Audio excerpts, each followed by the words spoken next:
outside of me being generally misanthropic and refusing to jump onto large-scale trends in most cases, social media is broken. I've ranted far and wide back when I used to use Facebook, in fact, ever since I got on there, about the various structural problems of the website that grew to infuriate me the more that I used it. Namely, the algorithm. The fact that you would be shown posts that your friends liked or commented on, or posts that were suggested to you based on your other interests that you have on Facebook, and the way in which it incentivized you to continually use it.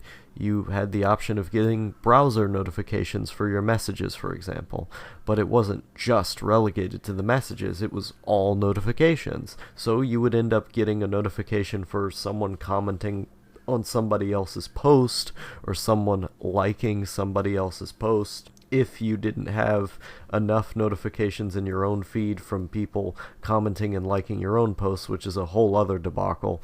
But you got notifications for stuff that wasn't even related to you many times. And so it became really annoying if you wanted to use the app, or which I mean, I didn't have a phone at that time, so there was no way I would use the app anyway. Or if you wanted to use the computer with notifications to make sure you could see if a family member or a friend was messaging you if it was important. I found that endlessly annoying. But the other thing that I hated about the website was the fact that it was made not just in terms of tracking and selling your information to provide and cater to you based on what your sometimes very private interests are, but also the way in which it would use the discussion feature of the website to keep you on there forever. So let's say you were a big, I don't know, Gary Johnson supporter or something, and you kept getting all of these big debates from like the Green Party, and you just hate the Green Party because the libertarians are like your guys, and so you're constantly getting into feud wars with Jill Stein supporters all the time, every day. And then maybe some people who are Jill Stein or Gary Johnson supporter friends who are fans of Hillary or Trump see those posts and they go, wow, there's this big argument between these third parties. I don't even think there should be a third party. And then all those people get into the argument and inject themselves into a comment chain that's become a discussion about Monica Lewinsky somehow and about golf. I don't know. These conversations, you really have to understand, is that these conversations go from point A to point Z insanely fast. They get derailed. There's constant fallacies being used. It's people who you do not even know, who you're personally interacting with. You can see their name, their full name. You can see their face. And you're interacting with these people as if they don't even exist. You're just screaming at each other about politics. And the algorithm is designed to do this. It's designed to keep you on the website for as long as possible, so what better way to do that than to advertise political things to you, to show you the political things that your friends like, and then to have the content of those posts be so incendiary that you just have to comment on it. You just can't resist the urge because of how much it tries to piss you off. Like, let's say you're a proponent of raising the minimum wage. I was one of those people on Facebook, and constantly I got posts about how milk is going to be, $55 and other absurd things like that economically just don't make sense when comparing other countries that have raised the minimum wage. They didn't have that impact. But, of course, you get these, like Red Pill Heritage Foundation charts about how it's going to ruin society or whatever, and about how everything is going to be $100 or something. And so I would get these all the time in my feed, and I would end up arguing with people on these posts, or I would get mad from having seen these posts, which I did not want to see, and I would post a large, text post talking about one of these issues. I just want to blow off steam or write something. And of course people would interact with it and comment, and it would turn into another flame war over there, and it was just an endless cesspool of mediocrity. Because the website is designed to do this. It's very intentionally. It wants you to see the most incendiary things and to go down a rabbit hole of the most extreme position that you can take for the sake of partisanship, for the sake of rooting for your own specific party. And it's not a place for debate or for learning about anything. It's just a place to keep you on there. A lot of the memes are terrible, and 8-month-old versions of stuff that people made on image boards anyway. And so there's no point of finding those things there. It's all boomers who end up using that website. Twitter is much the same way. Much of the problem that I have with Twitter, other than the archaic character limit, the fact that you can pretty much never get any valuable discussions, at least on Facebook, even though it's all retarded normies who are, using memes that are years and years old, who are in, schizophrenic political discussions that don't really impact anything or matter, getting way too worked up about them, with an algorithm that's built and primed, ready to do exactly that, to serve that function, to make those things happen. With Twitter, it's like that, except you can't give accurate or long-winded responses you might want to give in a discussion like that. So you have to resort to personal insults and even more simplistic flame wars. At least on Facebook, you had the option. You had the option of giving a detailed response, of getting into a big debate, which oftentimes ended up resulting in retardation, but at least it was there. At least a better option was there. Something nice could have theoretically happened with that character limit. On Twitter, they just said, no, fuck you. No, we're just going to make this be the most simplistic conversations that you can have. And so people have to artificially change the meanings of the things that they're saying, where they get across the basic idea of what they want to get across because they don't want to go above the character limit. They only want to describe their point in a few tweets, which is already way too little. You get things very easily taken out of context because of this. You get things not being effectively communicated because of this. And it's a terrible environment for communication because of that.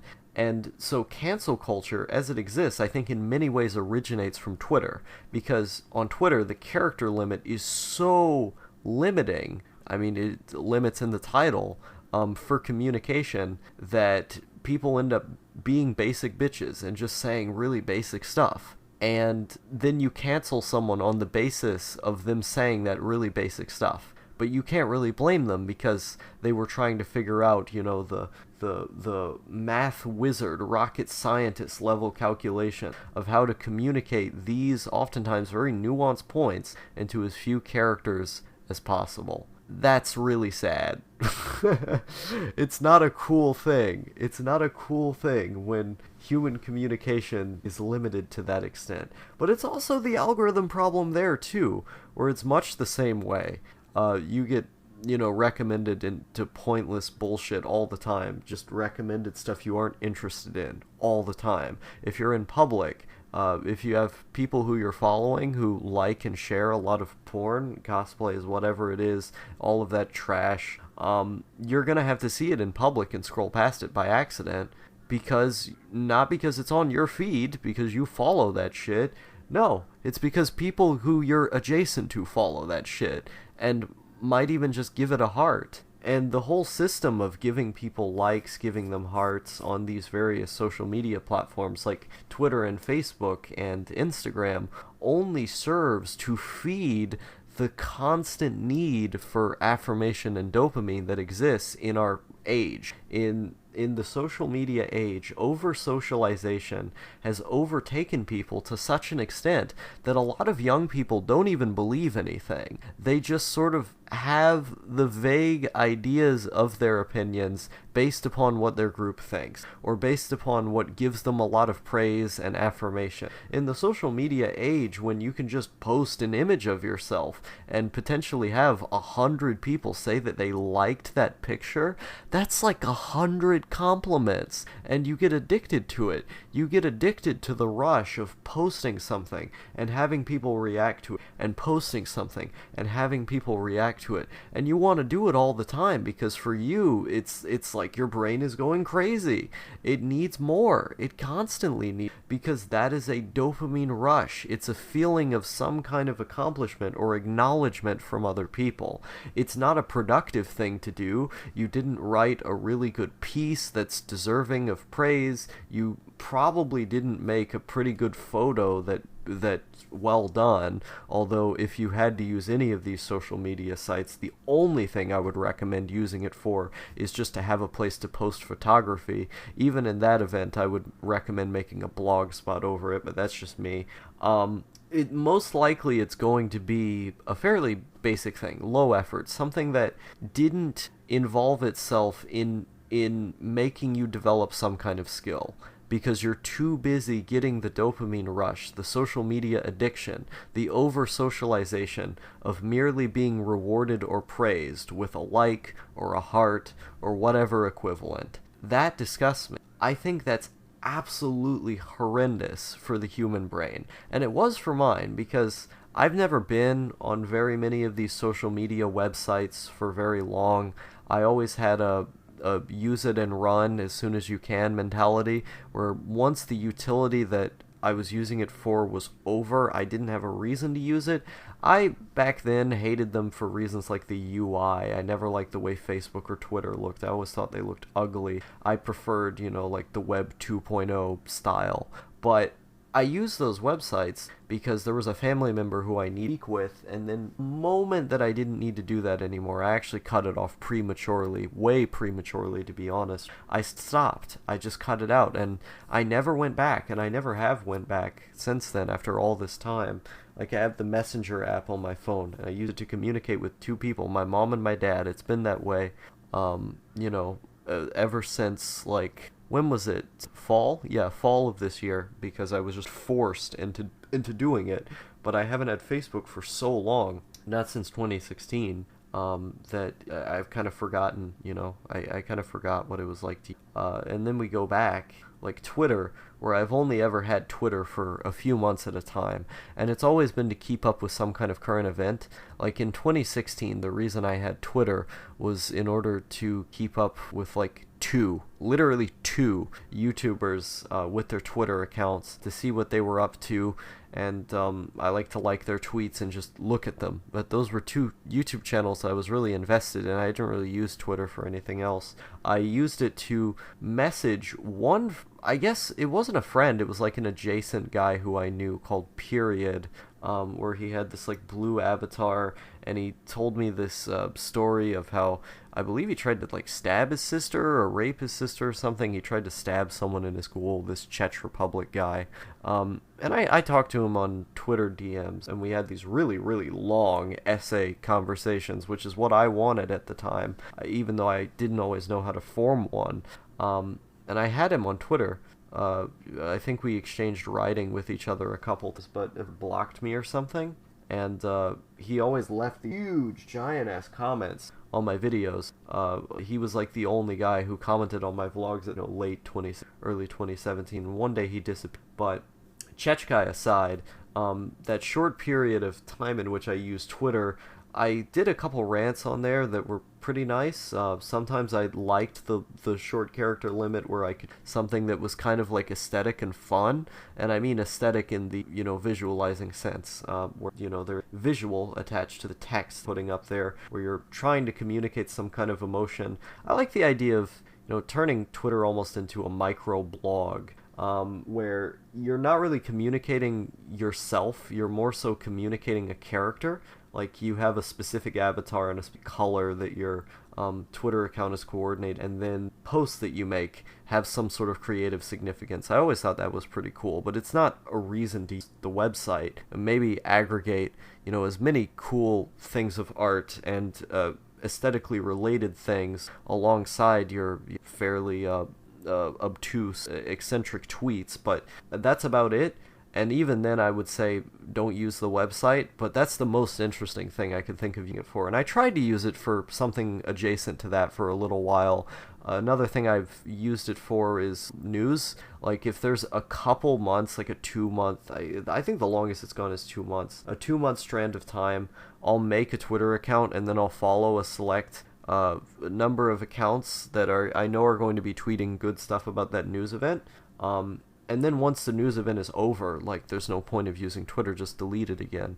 I don't even do that very much. I did that for the Hong Kong protests for a little while just so I could keep on the up and up about that topic, but I mean, that got pretty boring pretty fast, and I didn't feel the need informed about it, so I didn't have the Twitter anymore. That was the first time I had Twitter in a really, really long time, because I always kept it for only a couple month stretches, because I don't like getting addicted to the dopamine, instant gratification that you would get from a website like that. I don't like the UI or the way it's designed. I've never used Instagram. I've never seen a reason to use Instagram. I think I had an Instagram account that I never posted anything to, that I just linked to like my YouTube or some kind of account. In order to get an account on something, I think I had Instagram. It probably still exists for all I know, but it probably doesn't have a profile picture or anything like that. Reddit has been much the same way. I've never really used Reddit at all except to promote my own videos every now and again.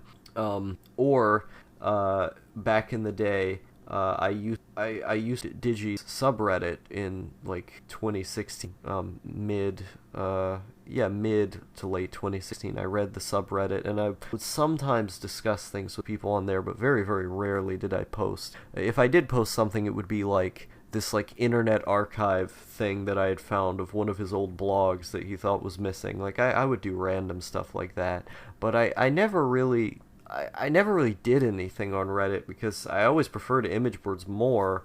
Even like something like the deep web I thought was more interesting, like Torchat, which I didn't spend very much time on. But I've never really used social media. Like 2016, throughout early mid 2016, early mid 2017, I basically had no media that I used. I got dragged onto Discord in mid 2017 in order to talk to the first internet friend I ever made was Sweep Trash Productions. But I had my Discord account that I went into the PCT fan chat, the Procrastinators Podcast fan chat, in like late 2016. And I went in there and I lurked for a while, and I said like one or two things, but I was always way too nervous to say anything. So I lurked, but I didn't really do anything in that chat either. So I almost never used Discord. It took me like a year to use Discord since having made the account, and that was only because someone dragged me on there from Skype. I always used Skype because that was where I recorded the D-pad, is that I had one single source of social interaction throughout 2016. That was the D-pad. It was one podcast where I made an episode. I showed up for an episode a week. Sometimes we didn't record an episode that week, or sometimes I just didn't show up for whatever reason. And so it wasn't even that consistent. That was the only social interaction I had that entire year. That entire year I talked to no one. I didn't even leave the house for anything more than 10 times. So that year, or that stretch of years I should say, that stretch of time, particularly isolated, but I've always been isolated from social media. I've never liked it. I've only used it for short periods of time, and the times in which I have, it's been me ardently and loudly complaining about how much I don't want to use it. It's just not for me. I guess the only thing you could quantify as social media that I use is Discord, and I don't even want to be there. I'm just there because everyone else is there. If I could talk to the people who I enjoy talking to the most on a platform like IRC, which is a platform I'm way more comfortable with using, just because it feels less socially taxing, where you don't have the overwhelming servers. I really hate servers. I get overwhelmed by them. You don't have all of the extraneous UI bullshit with the profile pictures and all these things, all the space that's taken up, the gray space. None of that's there. You just have a black screen, the name, and then the text. And that's it. That's your communication. You log on to whatever specific server you want to make a channel in, you go to your channel, and you talk to your friends that day. Then you get on with your business, playing video games or making videos as I would, or what have you. I have AIM on my computer connected through AIM Phoenix, which is a legacy server trying to preserve AIM. I don't have any friends on AIM. If I had friends on AIM, I would use that instead, but I just don't. Any kind of chatting service that I try to use is an alternative to Discord. No one wants to. And so oftentimes it ends up me going it alone, going on these random ass hiatuses from Discord for anywhere to over a month to a couple days. It really just depends. But I just don't like the website, and I get overwhelmed from it, and I just leave just because I don't like the website. And I have this thing where I just hate every social media website that seems to exist online. I tried for a little bit to use Mastodon, the strange elephant version of Twitter, because I thought there would be more aesthetically minded folks there who wanted to share cool art, and people who were into like The Wired, people who were strange and weird personalities, this kind of thing. I thought I would find more of that.